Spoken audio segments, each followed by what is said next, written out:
दोस्तों दिल थाम कर बैठिए क्योंकि आपके इस चहीते चैनल पर कुछ नया होने जा रहा है। देखिए, आपने इनकी रेसिपीज़ तो एंजॉय की है और रेसिपीज़ आप बराबर देखते आ रहे हैं, लेकिन अब से आप इन्हें रेसिपीज़ बनाते हुए देख सकेंगे। तो क्या ख्याल है आपका? और दोस्तों इन्हें भी। मुझे नहीं, मैं कुकिंग, सॉरी। आप कुकिंग मत कीजिएगा, आप टेस्ट कर लीजिएगा। हाँ, टेस्ट तो हम ज़रूर करेंगे। दोस्तों इस चीज़ को लेकर तो हम बहुत एक्साइटेड हैं। अब आप कितने एक्साइटेड हैं हमें ज़रूर बताइएगा। हमें आपके जवाब का इंतज़ार रहेगा, तो बने रहिए हमारे साथ। अल्लाह हाफिज। अल्लाह हाफिज़। आज हम चिकन टिक्का मलाई कबाब बनाएंगे। उसके लिए हमने बोनलेस चिकन ले ली। इस तरह से इसके थोड़े बड़े बड़े पीसेस कर लिए, टिक्का पीसेस। 250 ग्राम चिकन है ये। धोकर हमने चिकन को सुखा लिया। 1 टीस्पून अदरक लहसुन का पेस्ट डालेंगे। 1.5 टीस्पून कश्मीरी मिर्ची पाउडर, हाफ टीस्पून धनिया पाउडर, 1/4 टीस्पून गरम मसाला पाउडर, 1 टीस्पून नमक, 1/4 टीस्पून ज़ीरा पाउडर। इसमें 1 टीस्पून के आसपास ऑयल भी मिलाएंगे। हमने यहाँ पर मस्टर्ड ऑयल डाला है, आपके पास जो ऑयल अवेलेबल है वो यूज़ करें। अच्छी तरह से इसे मिक्स करेंगे। तकरीबन 20 से 25 मिनट के लिए एक साइड पर रख देंगे। 20 से 25 मिनट के लिए हमने चिकन को एक साइड पर रख दिया। इसमें आधे नींबू का रस भी डाल देंगे, इसके फ्लेवर्स और टेस्ट को एनहांस करने के लिए। अच्छी तरह से मिक्स करेंगे। बस अभी चिकन टिक्का बना लेते हैं। एक पैन को हमने गरम किया है। 1 टीस्पून मक्खन डाल देंगे उसमें। मक्खन मेल्ट होने के बाद चिकन डाल देंगे। फ्लेम को हमने हाई किया है। पहले हाई फ्लेम पर अच्छी तरह से चिकन को पकाना है। 2 से 3 मिनट इस तरह चलाते रहना है। फ्लेम हाई करके अलट पलट करते हुए चिकन को हमने पकाया। फ्लेम को लो करके चिकन को हम गला लेंगे। 8 से 10 मिनट लो फ्लेम पर पकाएंगे। बीच में चेक भी करेंगे, ज़रूरी लगे तो पानी ऐड करेंगे।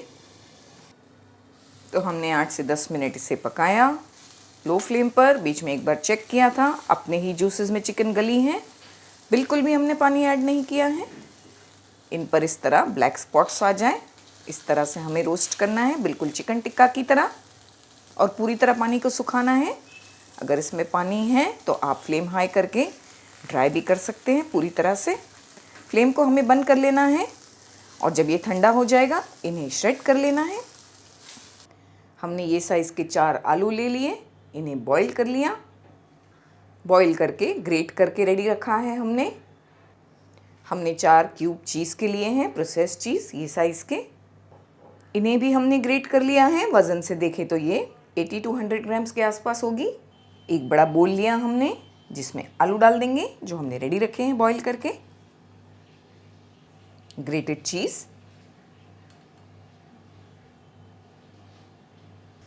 4 टेबलस्पून फ्रेश क्रीम। आप इसकी जगह पर घर की मलाई यूज़ कर सकते हैं, लेकिन गाढ़ी मलाई यूज़ करें, उसमें से दूध न डालें, सिर्फ गाढ़ी मलाई डालें। हम इसमें 1 टीस्पून चिली फ्लेक्स, 1 टीस्पून भरकर चाट मसाला और हाफ टीस्पून सफ़ेद मिर्च का पाउडर डालेंगे। सफ़ेद मिर्च की जगह आप काली मिर्च का पाउडर भी इस्तेमाल कर सकते हैं। 2 हरी मिर्चियाँ हमने छोटा छोटा सा चॉप किया।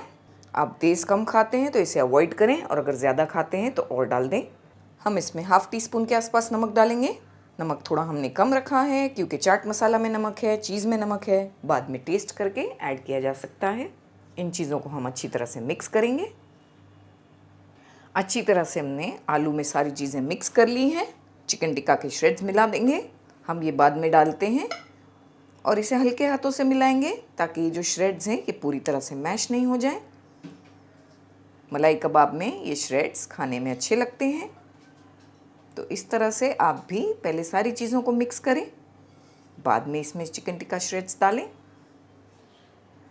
काफ़ी सारा हरा धनिया भी डालेंगे चॉप करके। बस हल्के हल्के हाथों से मिक्स कर लेना है। अच्छी तरह से इन्हें मिक्स करने के बाद आप चाहें तो 15 से 20 मिनट के लिए फ्रिज में रख दें ताकि इसे हैंडल करना ज़्यादा आसान हो। ये अच्छी तरह से फ्रिज में सेट हो जाएंगे तो कबाब बनाने में मुश्किल नहीं होगी। हाथों को हमने थोड़े से ऑयल से ग्रीस किया। शेप और साइज़ टोटली आप पर है, जो भी पसंद करें। हम इस तरह के कबाब बनाएंगे ये शेप के। हमने इतने मिक्सचर में अच्छी बड़ी साइज़ के 20 मलाई कबाब बनाकर तैयार किए हैं। ये ब्रेड क्रम्स है, पहले हमें ब्रेड क्रम्स से इन्हें कोट कर लेना है। कुछ कबाब को हमने एक प्लेट में रख दिया है ब्रेड क्रम्स लगाकर फ्रीज़ एंड स्टोर करने के लिए। इसी तरह हम ये प्लेट को फ्रीज़र में रख देंगे कम से कम 3 घंटों के लिए। 3 से 4 घंटों के लिए हमने इन्हें फ्रीज़र में रख दिया। इसमें से काफ़ी हमारे घर में लेकर खा लिए हैं। ये अच्छी तरह हार्ड हो गए हैं, आप देख सकते हैं। इन्हें स्टोर करना अब बहुत ही आसान हो गया है। चाहे आप जिपलॉक बैग्स में डालकर रखें, चाहे आप एयरटाइट कंटेनर्स में डालकर रखें, बटर पेपर लगाने की ज़रूरत नहीं है, ये आपस में अभी चिपकेंगे नहीं। आप चाहे तो इस तरह की बैग्स में भी स्टोर कर सकते हैं, जितने चाहिए एक टाइम पर। जैसे अगर आपको 6 पीस एक वक्त पर फ्राई करने हैं तो आप इस तरह छोटी छोटी बैग्स में 6-6 पीस करके फ्रीज़र में रखें। इससे जगह भी कम यूज़ होगी फ्रीज़र में और हम लंबे समय तक इन्हें स्टोर कर सकेंगे, 1 महीना कम से कम। हमें इस पर कुछ भी रखने की ज़रूरत नहीं है, ये बिल्कुल भी नहीं चिपकेंगे, 1 महीने तक भी ख़राब नहीं होंगे। तो इस तरह पहले 3 से 4 घंटों के लिए कोई भी फ्राई आइटम बनाने से पहले आप फ्रीज़ कर दें और फिर इसे मनचाहे कंटेनर्स में स्टोर करें। हमने 1 अंडे को बीट किया है थोड़ा नमक डालकर। इस तरह से हम कबाब को इसमें डिप करेंगे। मीडियम टू हाई फ्लेम पर हम इन्हें फ्राई करेंगे। अंदर सारी चीज़ें जो है वो पकी हुई हैं, अच्छा सा गोल्डन ब्राउन कलर आने तक। बहुत अच्छे और सॉफ्ट चिकन टिक्का मलाई कबाब बनकर तैयार हो गए हैं। परफेक्ट गोल्डन कलर भी आ गया है, निकाल लेंगे।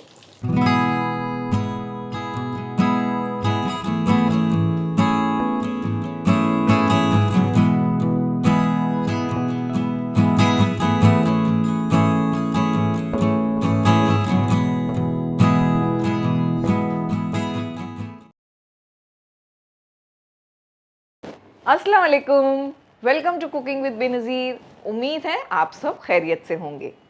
दोस्तों, हमने आप सब के कमेंट्स पढ़े। हमारे नए स्टाइल के वीडियोस को लेकर आप सब भी उतने ही एक्साइटेड हैं जितने के हम हैं। तो अब बारी आती है डेट को रिवील करने की, जब से हम ये नई स्टाइल के वीडियोस स्टार्ट करने वाले हैं। तो बता दें तो डेट है 1 नवंबर। इंशाअल्लाह हमारे साथ बने रहिएगा। आपके प्यार और सपोर्ट की हमें बहुत ज़रूरत है। अल्लाह हाफिज़। आज हम मटन के क्रॉकेट्स बनाएंगे।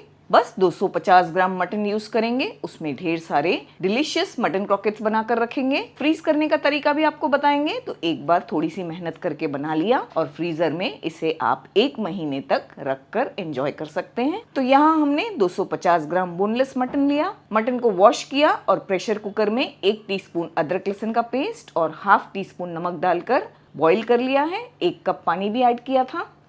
बॉईल करने के बाद हमने मटन को अलग किया है और जो स्टॉक है, जिसे हम सूप भी कहते हैं, उसे भी अलग कर लिया है। सूप ½ कप है। मटन के पीसेस को इस तरह हमने श्रेड कर लिया है बारीक सा। तो इसे एक साइड पर रखते हैं और इसके नेक्स्ट स्टेप पर चलते हैं। एक वोक में 2 टेबलस्पून भरकर हमने ऑयल को गर्म किया। ये जगह पर मक्खन भी इस्तेमाल किया जा सकता है। एक बड़े साइज़ का प्याज छोटा छोटा चॉप करके डाल देंगे। प्याज नरम होने के बाद 2 हरी मिर्चें डालेंगे छोटा छोटा कट करके और एक मीडियम साइज़ का शिमला मिर्च भी डालेंगे, इसे भी छोटा छोटा सा कट कर लें। हमने मीडियम फ्लेम पर चलाते हुए 1 मिनट शिमला मिर्च को भी पका लिया है। 4 टेबलस्पून इसमें मैदा डाल देंगे। मैदा डालने के समय फ्लेम को लो करें और लो टू मीडियम फ्लेम पर 5 से 6 मिनट चलाते हुए मैदे को भूनें ताकि इसका पूरा कच्चापन खत्म हो जाए। अच्छा सा मैदा भुना गया है। ये दूध है ½ कप, यानी कि 125 ml दूध इसमें डाल देंगे। जो ½ कप मटन स्टॉक हमने निकाल कर तैयार किया, इसे भी डालेंगे। ये सारे प्रोसेस बिल्कुल फ्लेम को लो करके करें, वरना इसमें गांठें बन सकती हैं मैदे की वजह से। और लो फ्लेम पर हम इसे चलाते रहेंगे ताकि ये अच्छा सा गाढ़ा हो जाए। 1 टीस्पून चिली फ्लेक्स और 1 टीस्पून ऑरिगेनो भी मिला देंगे। चिली फ्लेक्स जितना आप तीखा खाते हैं वो हिसाब से डालें। ऑरिगेनो इटालियन सीजनिंग है, हर जगह आसानी से मिलती है। अगर नहीं है तो स्किप कर दें। ½ टीस्पून नमक डालेंगे। हम नमक कम डालेंगे क्योंकि मटन स्टॉक में नमक है और हम इसमें थोड़ी चीज़ भी मिलाएंगे तो ये हिसाब से नमक को ये पॉइंट पर कम रखें, बाद में टेस्ट करके ऐड किया जा सकता है। कंटिन्यूस इस तरह चलाते रहेंगे।